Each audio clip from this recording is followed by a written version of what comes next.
My name is Goldman, and I'm an attorney with Goldman and Associates, and today I'd like to talk about what one might expect when you hire a custody lawyer.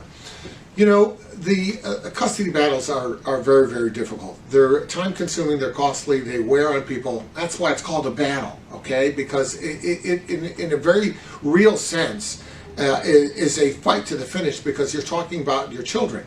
And when you talk about your children and the custody of your children, it's not something for which compromise is often readily available. So when you have a custody case and you start a custody case, the first thing that your lawyer is going to do is file a petition for custody.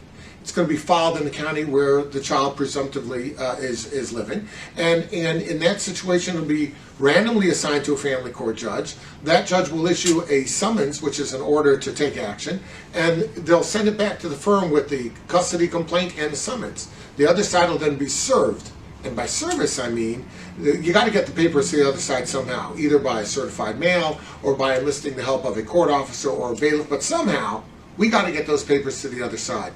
And once we do, they have an opportunity to take those custody papers, hire a lawyer to represent them, and they will file an answer. So when you're thinking about, I'm going to start this custody case, what's going to happen in the beginning, that's the exact mechanics of what goes on at the early stages. Now, after the early stages, you got another stage. You got a discovery phase, a phase when the parties are given the opportunity to investigate and explore. And in this case, what are we exploring? We're exploring facts and evidence that support the 12 custody factors, the factors that the court will consider in determining what's in the best interest of the minor child. So you want to produce evidence on all those factors. So, for example, attorneys may want to get into school records.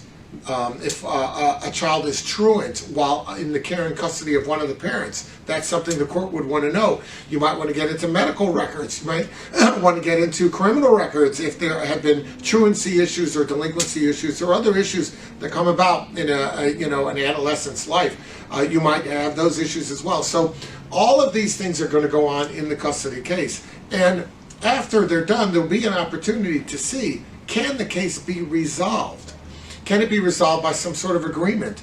Can it be resolved by putting into arbitration or facilitation or mediation or any of the other things that the court utilizes as an alternative to that dispute? However, if none of it works and none of it can be effective in causing a resolution in the case, then the court sets it down for trial. And you know what a trial is. It's just like you see on TV, where evidence is produced, witnesses are called and cross-examined and all of that, and then the court will ultimately make the decision about what's in the best interest of the child, who's right, who's wrong, who's deserving, who's not. If you have any questions about that, reach out to us, and of course we'll be glad to help you out. If you have found this helpful, please like, comment, and share.